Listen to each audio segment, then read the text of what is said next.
Hi, my name is Nathaniel Honor, and today I will be presenting on the autonomous weaponry and the problem that it presents.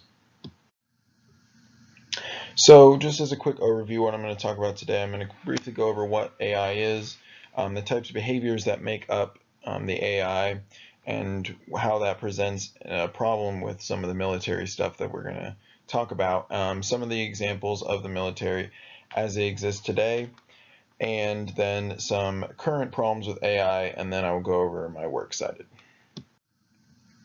So what is AI? AI stands for artificial intelligence. At its core, it attempts to mimic human decision making. It does this through first gathering data, whether that's from a database somewhere or a bunch of sensors, as you can see in this picture, right? Computer vision, GPS, LiDAR, infrared, radar, etc. And after that, it goes through an optimization and verification algorithms, and then that is turned into an action. And so that is the basic flow of how AI makes its decisions. It's driven by data from sensors or some other data sources.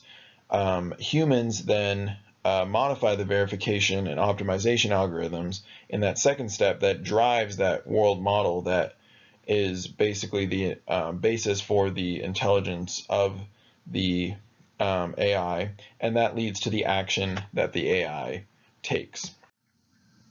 So some types of behavior reasoning that AI attempts to mimic in humans. The first step, this is kind of like the 4 steps of reasoning. The first one is skills based, right? And so for a human, that would be, you know, just basically very automatic muscle memory type of stuff, right? So you're mostly reacting, and so that's just from learning. You just know how to react to it.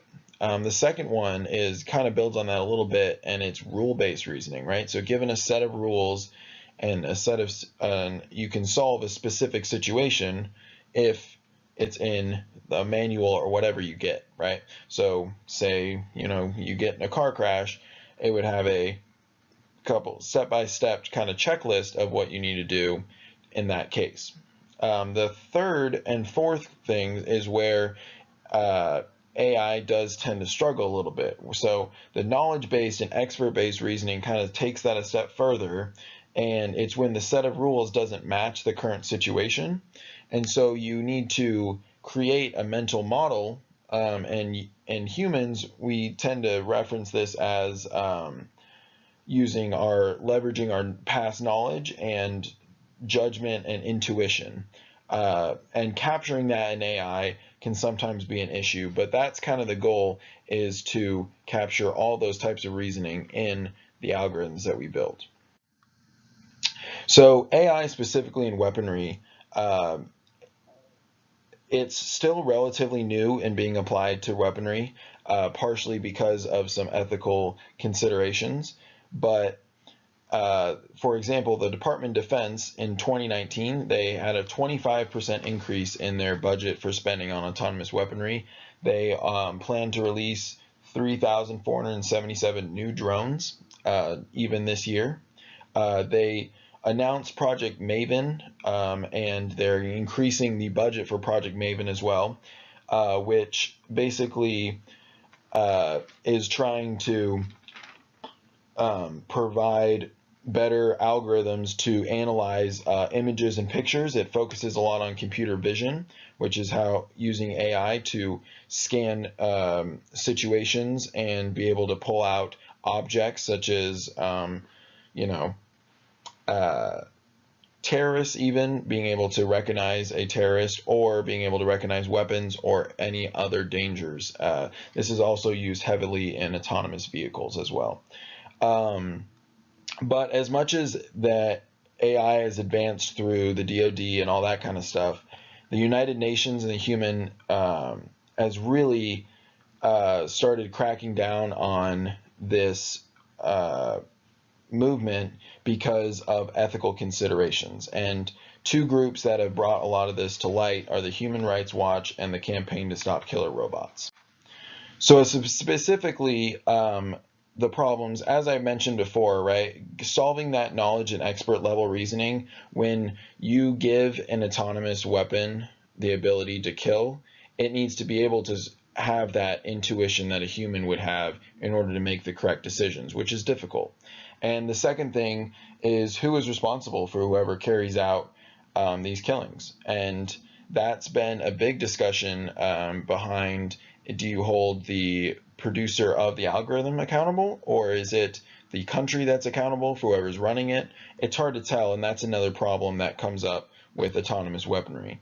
The third thing is the DoD is currently, especially in the US, is behind tech companies in AI, because these tech companies are against working with the DoD in the weaponry application. And the third one is that United Nations kind of issue of, is it against the rules of war? Will it comply with humanitarian laws?